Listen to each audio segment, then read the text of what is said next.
있으신 분들은 또 이렇게 인터까지 보내실 수도 있겠지만, 그 외국 생활하는 것이 부모님들한테는 마치 면죄부를 받은 것처럼 다른 형제들한테도 어쨌든 덜 미안하잖아요.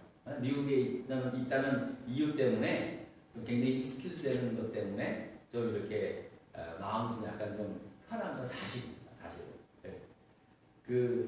그래서 이제 저도 이렇게 학생 목회를 많이 하다 보면은 그 대부분 이제 성경 공부 시간에 이야기를 나누면 젊은 부부들 가운데 여자분들은 대부분 말하는 거예요. 미국에서 제일 좋은 게 뭐예요? 물어보면요. 그거 이런 거 안 챙겨도 되는 거. 무슨 제사 안 챙겨도 되고 명절 안 챙겨도 되고 무슨 뭐 때 되고 안 챙겨도 되는 거. 이게 사실은 제일 편해요. 하면서 웃으면서 말씀하시는 분이 있는데 다 거기에 동감하는 이야기예요. 여러분 맞을 겁니다. 네, 맞습니다. 편합니다. 편하겠죠. 그런데요, 그러면 안 된다는 거예요. 사실 이럴 때일수록 더 잘해야 한다는 겁니다. 사실은 참 이 말씀 드리면서도 제 양심이 참 걸립니다. 조금 더 잘할 수 있었었는데 아쉬움이 참 많이 있습니다. 참 그렇습니다. 성경에 보면은 고르반이라는 단어가 나옵니다. 이 말의 뜻은 뭐냐면 하나님께 바쳤다라는 그런 말입니다. 이게 그러니까는 어떤 아주 귀한 것 이거 고르반 내가 고르반 이러면은 이거는 아무리 자식이 귀하고 사랑스러워도 주고 싶어도 하나님께 고르반 그러면 이건 하나님께 드린 거야. 아무도 돈 못 대. 이런 겁니다. 그런데 이게 악용된 거예요. 유대인들이 마땅히 부모를 공경하기 위해서 드려야 할 좋은 것들이 있는데 부모한테 드리자니 좀 아까운 거예요. 그래서 고르반 그러는 거예요. 그래서 부모한테는 안 드려도 되는 걸로 그렇게 했던 이상한 전통이 생기게 되었습니다. 예수님이 그것에 대해서 굉장히 질타를 하는 말씀이 있어요. 그러니까 여러분 겉으로 보기에는 굉장히 신앙적으로 보일 수 있지만 하나님을 속이고 부모를 거역하는 아주 인간 속마음에 대한 하나님 예수님의 아주 분명한 따끔한 질책의 말을 한 게 바로 고르반입니다. 근데 이게요 예수님의 질책의 말이지만 사실 가만히 따져보면 우리 마음속에도 그런 마음이 있어요. 우리 양심에 따라서 사실 우리가 충분히 해드릴 수 있음에도 불구하고 할 수 있음에도 불구하고 고르반까지는 아니더라도 다른 이유로 다른 핑계로 사실은 하지 못한 일들이 너무 우리가 멀리 떨어져 외국에 산다는 이유로 고르반이 될 수 있습니다. 여러분 아니 외국에 있다고 해서 뭐 전화 못합니까? 뭐 못합니까? 송금 못합니까? 다 할 수 있어요. 따지고 보면. 근데 핑계 좋잖아요. 어렵게 직장생활하고 어렵게 문화와 전통이 다른 가정을 꾸며간다는 이유. 이제 그런 것들이 고르반이 될 수 있는 거예요. 다른 문화권에 있다고 해서. 예를 들면 제가 요즘 특히 경험하는 건데 한국 그 문화와 미국 문화와 사실 다른 게 많이 있지 않습니까? 특히 결혼, 곧 우리 큰딸 결혼시킬 때 문화가 좀 많이 달라요. 그래서 어떨 때는 저도 막 스트레스가 받아요. 그런데 어떡합니까? 좀 문화가 좀 다르니까 문화를 따라야 되죠. 근데 그렇게 문화를 이 미국에 사니까 미국 문화에 따른다라고 하는 것 때문에 이 고르반이 될 수 있는 거예요. 사실 따지고 보면은 우리나라가 훨씬 더 격식이 많습니다. 그리고 또 예의를 차리는 것이 많이 있습니다. 어떻게 보면 굉장히 불필요하게 보이는 것도 있어요. 어떻게 보면 뭐 그렇게까지 해야 되는가 있지만 따지고 보면 사실 괜찮은 부분들이 많이 있어요.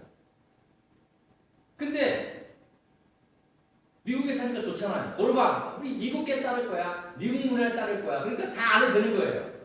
근데 되게 편해요. 하지만 양심으로는 마음은 좀 약간 찝찝한 게 있긴 있어요.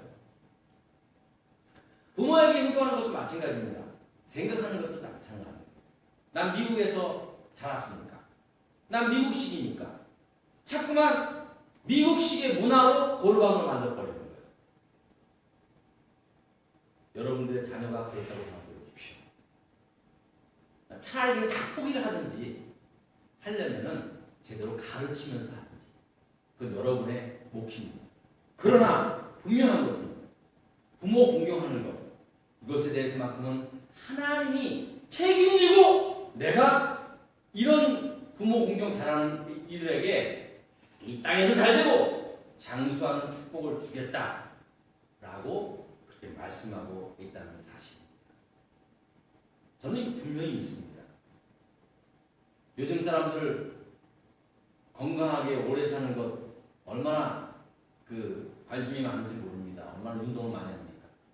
100세 시대라 그래가지고 이제 뭐 가끔 TV 얘기하는 거 보면요 다들 그래. 나와 계시는 분들 보면 다들 이제 내가 100세까지는 살아야 할 그런 정도의 생각을 하고 있는 것 같아요. 그거 좋은 것입니다. 좋은 겁니다. 근데 여러분 항상 명심하십시오. 성경에는 장수할 수 있는 유일한 가르침입니다.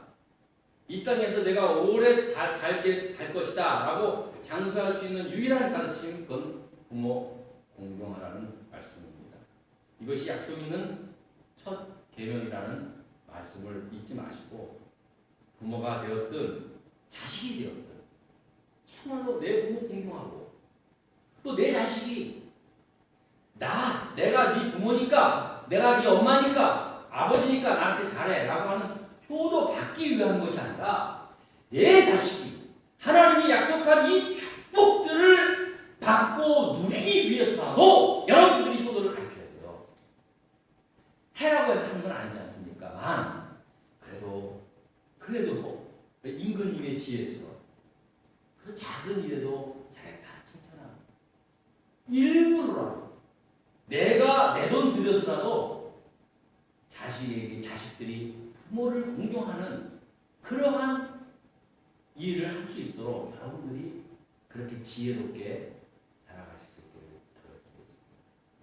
여러분 오늘 어머니 날이지만 아버님도 계시지만 여러분 정말 여러분이 지금 여러분의 부모님들 그리고 여러분의 자녀들이 정말 여러분들한테 참 공경하고 참 순종할 수 있는 참 효녀들의 자녀들이 될 수 있도록 그런 축복받을 수 있기를 주의 이름으로 축원드리겠습니다. 기도하십시다. 하나님 감사합니다. 오늘 어머니 날 주시는 말씀을 통해서 다시 한번 우리가 참 부모가 될 수 있게 하여 주시옵소서. 하나님 우리 자녀들에게 효도받는 것도 귀한 일이지만 또 반대로 내가 부모님들에게 진정으로 부모님들을 공경하며 살고 있는지 돌아볼 수 있게 하시고 또 우리 자녀들이 효도하는 그 자체 나를 위한 효도가 아니라 우리 자녀들을 위한 효도하는 자녀들로 우리가 양육할 수 있도록 하나님 허락하여 주시옵소서. 예수님 이름으로 기도드렸습니다. 아멘.